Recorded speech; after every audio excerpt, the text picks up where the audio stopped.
आज आम कलिंग एक सीएपीएफ ओलफर फोरम ओडिशा तरफ आम जगन्नाथ रथ यात्रा उपलक्षे आज पिपिली बाईपास पाखे गोटे उत्तरेश्वरी माँ उत्तरेश्वरी मंदिर आर पार्श्व आम गोटे स्टल लगेचु ये सेवा कार्य चा बिस्कुट पानी आम दर्शनार्थी को दवापाई ये समागम होमर ये आसोसिएशन तरफ समस्त को हार्दिक शुभेच्छा अभिनंदन। प्रभु जगन्नाथ समस्त को खुशी रखु।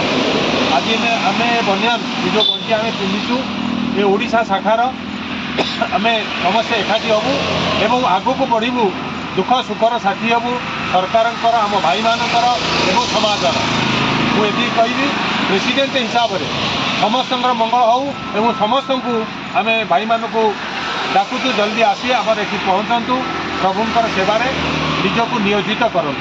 धन्यवाद। जय जगन्नाथ। जय जगन्नाथ।